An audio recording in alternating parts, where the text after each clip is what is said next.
Live from the National News Studio, Sri Lanka.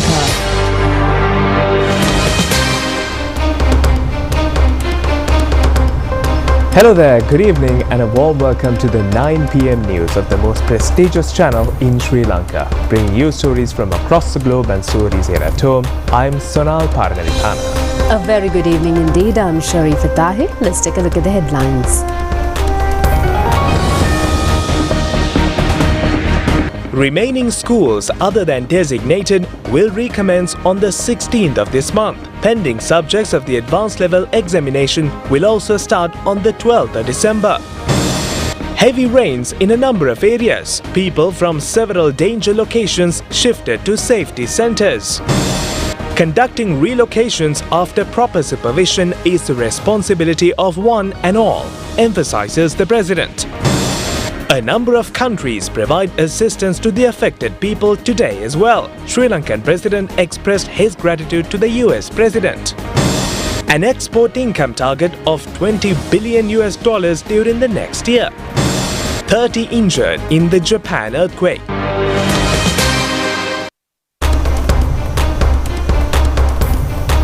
Moving on to your top local story for tonight. The Secretary to the Minister of Education, Nalaka Kalueva, says that all schools except the designated schools will commence on the 16th of this month. The term tests of the third term will not be held and a preparatory test will be held only for grade 11 students. The postponed subjects of the GCE A-level examination will commence from the 12th of next month. The Ministry of Education, Nalaka Kalueva, said that all schools in the western, southern, north, central, Sabaragamu and Uva provinces are scheduled to fully reopen on the 16th of December. He announced that for the current year, a decision was made not to hold year-end term tests and instead all students from grade 6 to grade 10 have been advised to be promoted to the next higher grade without a term test. However, schools retain the option to hold a preparatory test for grade 11 students during the 2026 academic year. School activities will be temporarily closed from January 2nd to the 20th, 2026 to allow the Commissioner General of Examinations to complete the remaining parts of the GCE Advanced Level Examination. The GCE Ordinary Level Examination is confirmed to take place as planned, running from February 14th until March 2nd, 2026. A quick outlook on the weather situation of the country. The Meteorology Department says that the northeastern monsoon has activated across the island. Now, accordingly, intermittent showers or thunder showers may occur in the northern, north central, eastern, central, northwestern and Uva provinces. The Met Department says that fairly strong showers over 75 millimeters may occur in some areas in the northern and north central provinces and in the Trincomalee district. Fairly strong winds up to 30 to 40 kilometers per hour will experience in the northern, north central, northwestern provinces and in the Trincomalee district and eastern slopes of the central hills. A sluice gate of the upper Kotmale reservoir has been opened. Our correspondent says that the northern province is receiving considerable rainfall since this morning. Many low-lying areas in Vavuniya district has gone underwater due to this situation. Director of the Irrigation Department, L. Surya Bandara, said that as a whole, according to the data received, no considerable rainfall occurred in river basins. In addition, there is no increase of water levels in the major river basins. The Disaster Management Center says people living in several identified risk areas in some districts will be directed to safety camps from today to the 19th of this month. This decision has been taken following a red notice issued by the National Building Research Organization. Accordingly, Hataraliyadda, Yatinura, Urudumpara, Patahewahata, Madadumbara, Paspage Korale, Deltota, Pujapitiya, Ganga Ihala Korale, Panvila, Gangavata Korale, Udapalata, Harispattua, Kundasale, Minipe, Doluwa, Tumpane, Akurana, Udunuwara and Pathadumbara Divisional Secretariat areas in the Kandy district will be evacuated to safer places. People living in risky areas in Galigamuwa, Mavanella, Bulatkuhupitiya, Aranayaka, Yatiyantota, Rambukkana and Varakapola in the Kegalle district will also be shifted to safer areas. Mawatagama, Mallavapitiya and Ridhigama in the Kurunagala district and Naula, Vilgamuwa, Pallepola and Abanganga Korale, Lagala, Pallegama, Ukwela, Rattota, Matale and Yatavatta in Matale district have also been identified as risky areas. Director of the Disaster Management Centre, Pradeep Kodipilli, said that once the people evacuated from their residencies to safer places, the Disaster Management Centre has informed the security forces to strengthen the security of the evacuated houses. If there is any problem, people can contact the centre through the hotline 117. It is dangerous to stay or travel in the landslide areas, disaster-affected places and flooded areas. President Anurakkumara Dissanayake says that the objective of the government is to provide a safe life to every citizen. He pointed out that it is the responsibility of everyone to act under proper supervision in relocating people affected by the disaster. The President made these remarks at the Badulla District Coordination Committee meeting held yesterday. 64,000 persons belonging to 19,000 families in Badulla district are affected due to the disaster situation. 418 houses have been completely damaged, whereas another 7,700 houses were partially damaged. Discussions were held during the meeting pertaining to action taken in restoring damaged infrastructure facilities, health and education areas. President Anurakkumara Dissanayake said that lengthy discussions were held on providing compensation to destroyed and damaged houses and on the resettlement of the affected people. The President also highlighted the need to implement programs aimed at improving the mental health of people living in camps. The President inquired separately into the programs being carried out to restore essential infrastructure such as repairing damaged roads, electricity, water supply, communication, irrigation, restarting agriculture, the livestock sector, inland fisheries and restoring the health and education sectors among others. The President pointed out the need to carry out all road repairs simultaneously without dividing them as roads under the Road Development Authority, provincial roads or local authority roads. He informed officials that if the funds allocated for the purpose are insufficient, they should request the required additional allocations. The President also instructed that an estimate be prepared and submitted for all roads in the district required permanent repairs and noted that funds can be provided to commence this work by January.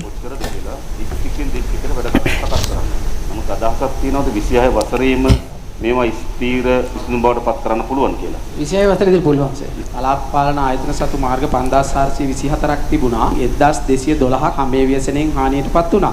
මේ වෙන විට අපි යථාවත් කරලා තිනවා මාර්ග 621ක්. පළාත් පාලන ආයතන සතු පාලම් 97කටත් හානි සිදු වෙලා තිනවා. මේවා කුඩා ප්‍රමාණයේ පාලම්. ස්ථාවර විසඳුමක් හොයා ගැනීම සඳහා අවශ්‍ය පාරවල් ටිකක් නම් කරලා ඉක්මනින්ම ඇස්ටිමේට් කරන්න. ඔය ජනවාරි වල අපි වැඩ පටන් ගන්න ඕන මේ වගේ නේ. දැන් අනිත් තැන් වලට වතුර කොහොමද සපයන්න ඕනේ? ඔව් දැනට බවුසර් මගෙන් ඒ අවශ්‍යතාවය සපුරනවා. ලිං වලින් සපුරගත්තු අය ලිං විශාල ප්‍රමාණයක් දැන් ස්වේච්ඡා බලකායක් එකතු වෙලා දැන් ලිං ඉහළ තියෙනවා.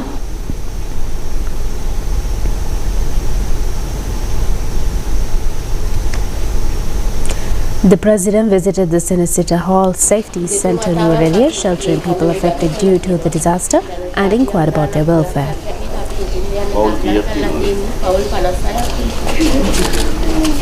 අපේ දින එකම සැලසුම ඉදමත් ලබා ගැනීම තමයි. ඒකේ ආපෝ පරිසරය යන්න බෑ. ස්ථීර විසඳුමක් හොයා ගන්න ඕනේ නේද? ආයෙත් යනවා. ආයෙ වැස්සක් ආපුවම එනවා. ඒක තේරුමක් නැහැ නේද? දැන් අපි දිසාපොත්තුමේ කෙනෙක්ම හොයා ගන්න පුළුවන් නේද? ඔව්. ඊටම හොයාගත්තම අපි සල්ලි තවරන එතන ගෙවල් ටික හදාගන්න. අලුත් ගෙදරක යන්න බලාගෙන ඉන්න. ආශ්‍රමන සරයක් වැස්සක් යට වෙනවා මේ සරේ සම්පූර්ණ වෙනවා. ආදාකල උපසක් පුදු බලව ඒ ඉක්මනට පුළුවන් තරම් කොයි දේවල් ටික හදලා දෙන්න ජනයි. දැක්කේ ඔය අපි ළමයිගේ අවශ්‍ය වෙන බහන්ට පොත්පත් මිලදී ගන්න රුපියල් 25000ක දීමනවා දෙන්න. After reviewing the damage caused touring Rendapala area, the President also took stock of the situation of roads and the infrastructure facilities development damaged. අපිට දෙන සහයෝගයට අපි ගොඩක් ගරු කරනවා. ටීම් එකක් විදිහට මෙතන යන හැමෝම වෙනුවෙන් මම කතා කරන්නේ. And thank you so much. මෙතනට ඇවිල්ලා අපිව බලලා යන එකට.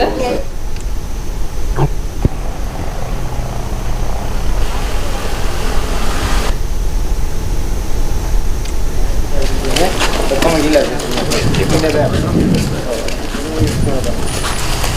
ඒක ඇතුළ කොහොම තියන්නේ මම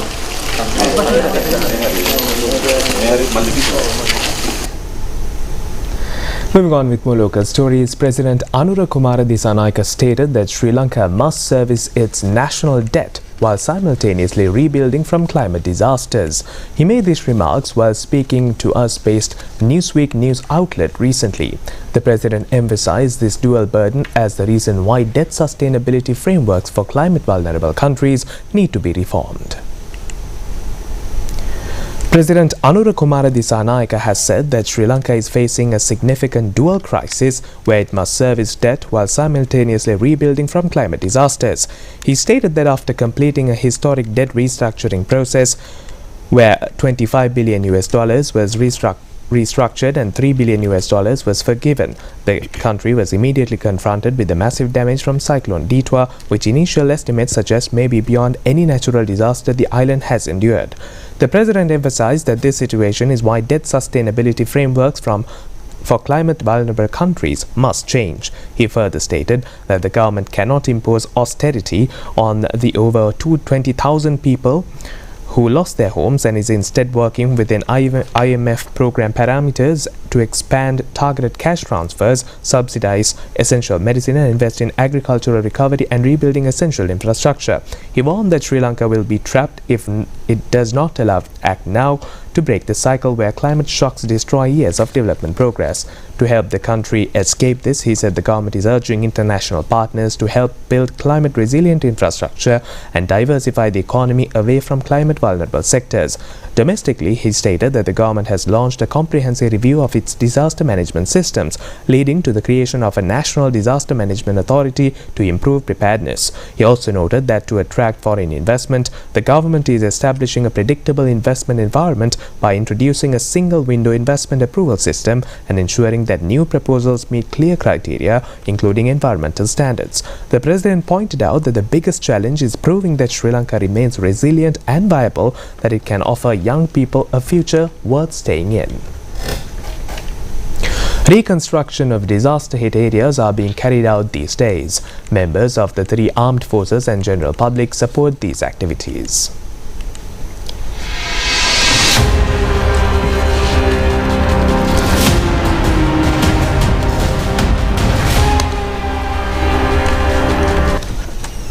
A Shramadana campaign is being conducted at the Alahara area to construct a temporary bund using sandbags as a remedy for the damaged stone wall of the ancient Alahara Anicut.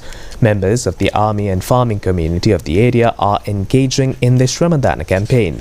Due to the breakage of the ancient Alahara Anicut, water supply to many areas including Kaudulla, Minneria and Giritale has been interrupted.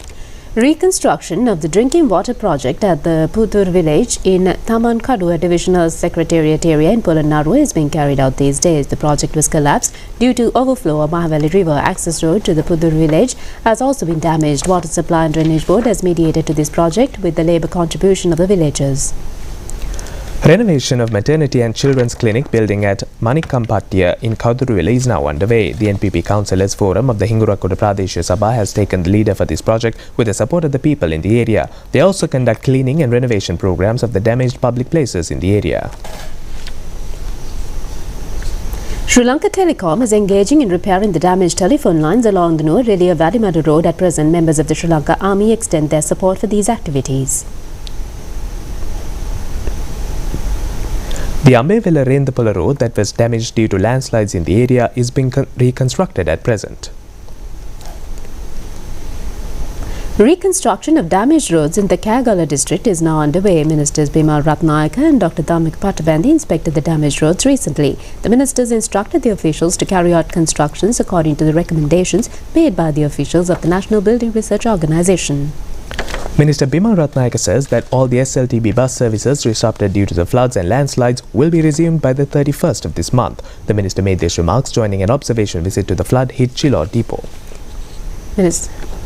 Minister Bimal Ratnayaka said that at first a lot of work related to the renovation of the railway lines is being carried out rapidly. It is believed that especially with the renovation of the Udaviya Bridge on the Puttalam line, the railway service will be able to reach Shillong by the end of this month. The aim is to run buses on almost every route and bring the public life back to a normalcy before the 31st of December. ඇත්තටම මේ තියෙන හලාවත ඩිපෝව මේක තමයි පුත්තලන් දිස්ත්‍රික්කයේ දැනට වතුරෙන් යට වෙච්ච එකම ඩිපෝව මේ බලාගෙන යන්නේ ආසන්න වශයෙන් සෑම රූට් එකකම බස් එක දුවලා දෙසැම්බර් 31කට කලින් ජන ජීවිතයේ සාමාන්‍ය මට්ටමට ගේන්න. Reconstruction of damaged roads in the Anuradhapura sacred city is being conducted at present jointly by the Sri Lanka Army and the Road Development Authority. Mahasangha of the southern province say that they are ready to arrive in the disaster-hit areas with all items collected by Pindapatha Charika and other religious activities. The Charika has been titled Senehase Satkarya. It will commence tomorrow and scheduled to be completed by the 12th of this month. About 300 Buddhist monks will take part in this event. General Secretary of the National Bhikkhu Front, Venerable Wakamulle Udita Thera, said that a special program being carried out by the National Bhikkhu Front. This initiative will focus on the 3 districts that have suffered the most destruction, Padulla, Nuwara and Kandy. The program will take place on December 10th, 11th and 12th. Approximately 300 Buddhist monks will visit these 3 districts, with 100 monks allocated to each district. The purpose of this visit is to build the mental fortitude of the people, provide them with religious relief and offer spiritual comfort. They will also conduct a relief program called Senehase Satkarya to become a source of support for the people's lives. The theatre respectfully extended an invitation to the Venerable Mahasangha and the clergy of other religions who wish to contribute to this special relief effort. United Nations Resident Coordinator in Sri Lanka, Marc-André Franche, says that the UN extend support to the relief services for the disaster-affected people and to the process of the rebuilding of the country. He made these remarks when he met Minister Vijitha Herath at the Ministry of Foreign Affairs yesterday. The United Nations has allocated $4.5 million from the Central Emergency Response Fund. The amount was symbolically handed over to the minister. The funds will enable the UN to rapidly scale up emergency food assistance, shelter support and water, sanitation and hygiene services for the communities most severely affected by the floods and landslides that have impacted the country.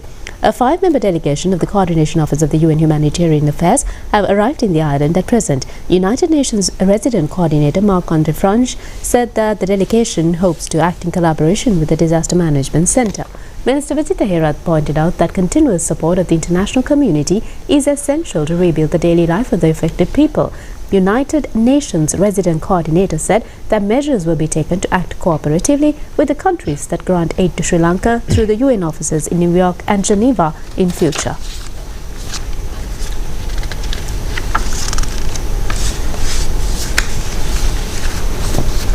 President Anura Kumara Dissanayake has expressed his gratitude to the US President Donald Trump for standing with Sri Lanka yet again at a time of need. The United States pledged $2 million to assist urgent relief efforts in Sri Lanka following the severe impact of Cyclone Ditwa, which caused heavy rains and flooding across many areas. The US also deployed 2 C-130J Super Hercules aircraft to support ongoing relief efforts. President Dissanayake said that swift deployment of C-130 aircraft and $2 million emergency assistance reflect the strength of the enduring partnership between the two countries, firmly rooted in shared democratic values and close ties between our people. The United Arab Emirates has donated another consignment of disaster aid to this country. The flight carrying the consignment of aid reached Katunayak International Airport in the afternoon today. This has been the 8th stock of aid donated by the government of UAE to Sri Lanka.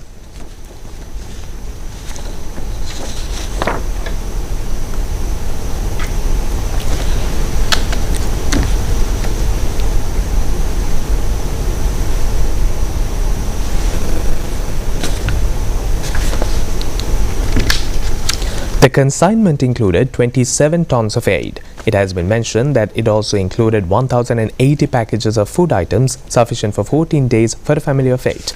Deputy Ambassador Rashid Ali Masuri of the UAE and a group of officials along with representatives of the Ministry of Foreign Affairs and the Disaster Management Centre were present during the handovering over the consignment. An Indian flight carrying disaster aid reached Katunayak International Airport today in the afternoon. The aircraft of the Indian Air Force arrived in the island in the Batankur city. A Mi-17 helicopter of the Indian Air Force arrived in the noon today at the Katunayak Air Force camp to assist in disaster operations. This has been as a replacement of 2 Mi-17 helicopters engaged in disaster operations, which returned to India for maintenance.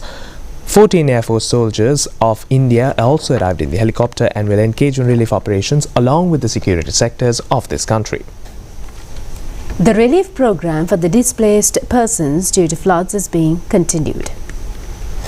The The allowance of 25,000 rupees provided by the government for families affected in the Dimbulagala Divisional Secretariat Division was awarded to them yesterday for 533 families. The same allowance will be provided today to the affected people of Malvatta Gramiladara Division in Kandy.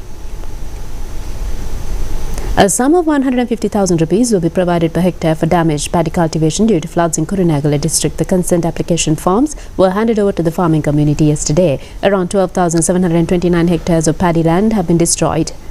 A businessman of Padukka area has come forward to provide seed paddy free of cost to recultivate damaged paddy lands in Padukka, Hambala, Homagama and Dompe areas. 273 acres of paddy land belonging to the Padukka Agrarian Services Centre were damaged due to the recent floods. A number of special religious programs have been organized by the Ministry of Buddha Sasana, Religious and Cultural Affairs to convey merits to the deceased people and bless the affected by the disaster. An all-night Pirit chanting ceremony commenced at the Sima Malake of the Gangarama Vihari in Hunupitiya a short while ago. Offering alms given to the Mahasangha will be held at 6 a.m. tomorrow at the Gangarama temple.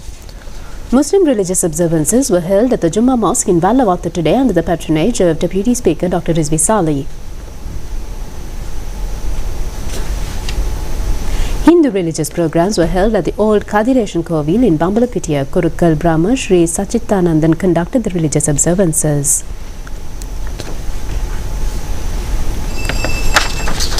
A Buddhist program was held before the Kalutara Bodhi premises as well. Anunayaka of the Bentara Vihara factor of the Kotte Kalyani Samagiri Dharma Mahasangha Sabha Deputy Registrar Venerable Nelue Suvanavansha Thera and Venerable Malikuda Nanda Thera participated at this event. A special Catholic sermon was held at the Holy Cross Church in Kalutara under the patronage of Chief Priest of the Church, Reverend Father Dilran Piris. Prime Minister Dr. Harini Amarasuriya emphasized the importance of collecting timely, accurate information and data in taking fruitful decisions after the disaster situation. She made these remarks during a discussion held with a group of foreign representatives at the Prime Minister's office yesterday. A group of representatives from the United Nations Development Programme, World Bank and the Project Services Office of the United Nations joined this discussion. An artificial intelligence program for post-disaster assessment was also presented using satellite images and geological data. They expressed the preparedness to assist the government and to take action efficiently in rebuilding infrastructure facilities.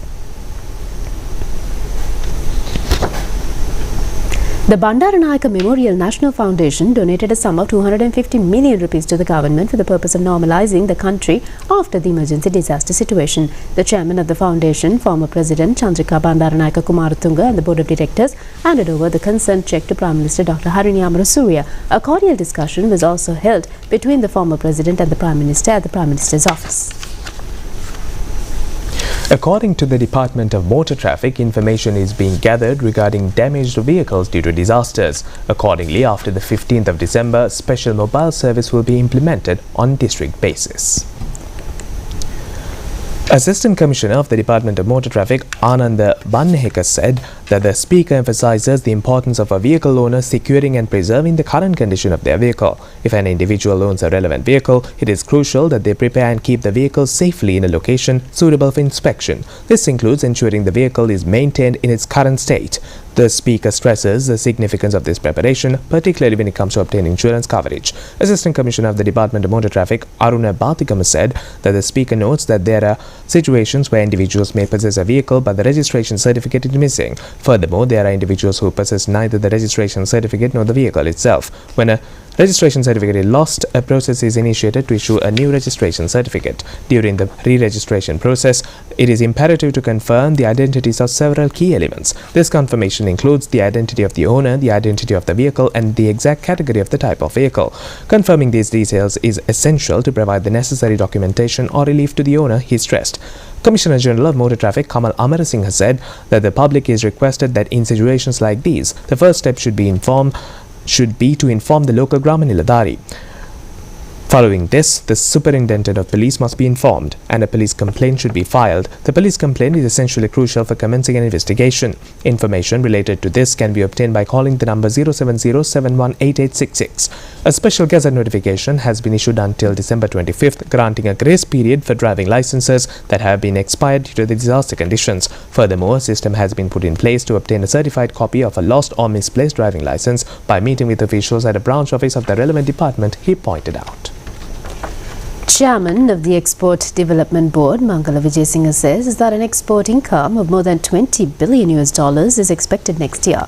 He made this observation joining the media briefing held today in order to raise awareness regarding the 31st Gulf Food International Exhibition. The exhibition will be held from the 26th to 30th of January in Dubai. 61 exporters of this country are participating in the exhibition. Gulf Food has long been recognized as one of the world's most influential platforms for the food and beverage sourcing. It brings together industry leaders, innovators and trade professionals to explore new business opportunities, develop meaningful connections and gain insight into our food and beverage sector in Sri Lanka. When you look into last year's performance, it was recorded nearly 129 countries participated, including 5,500 exhibitors and also visitors more than 144,000.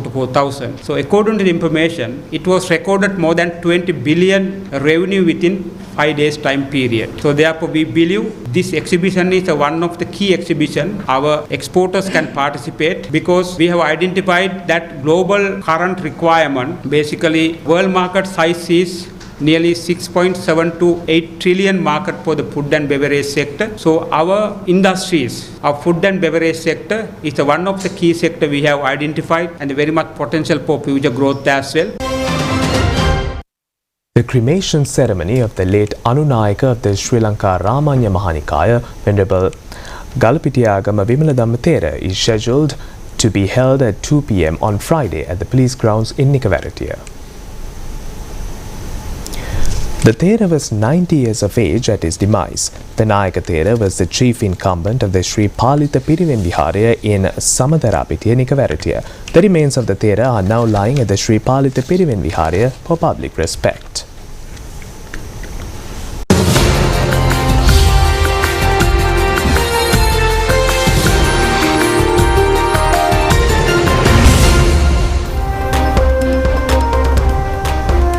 Moving on with foreign news, dozens of people have been injured after a powerful earthquake struck northern Japan late Monday night. The quake forced mass evacuations, disrupted essential services and prompted tsunami warnings that were later lifted. At least 30 people have been injured after the magnitude 7.5 quake hit northeastern Japan about 80 kilometers off the coast of Amori. The Japan Meteorological Agency says it occurred at a depth of 50 kilometers and triggered tsunami alert with waves of up to 70 centimeters observed. Around 90,000 residents were ordered to evacuate as thousands of homes were left without power and some train services were suspended. Prime Minister Sane Takeachi urged the public to check their earthquake preparedness and to be ready to evacuate immediately if they feel further tremors. Authorities warn that stronger aftershocks are possible in the coming days and advise people to remain on high alert for at least a week.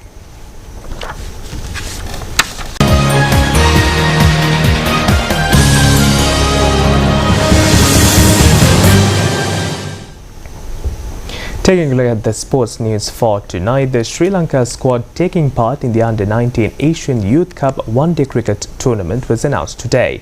It includes 15 players. The players were named by Sri Lanka Cricket. Mimat Dinsara of Royal College, Colombo will lead the team. Kaviju Gamage of Kingswood College, Kandy is the vice-captain. The other players of the squad are Dimanta Mahavitana, Viran Chamudita, Dulnit Sigera, Chamika Hinatigala, Adam Hilmi, Chamarindu Netsara, Kitma Vidanapatirana, Setmika Senimiratna, Sanuja Niduara, Kugatas Matulan, Raset Nimsara, Vigneshwaran Akash and Tanusha Navodya.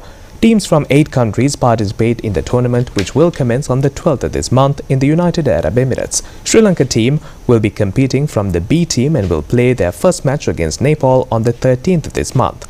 Their second match will be against Afghanistan, which will be played on the 15th, while the match against Bangladesh is scheduled for the 17th of December. The team will be leaving the island tomorrow. That's some of the news for you tonight. Join us same time, same place tomorrow as well. It's me, Sonal, alongside Sharifa, signing off for the day. Have a very good night. Good night.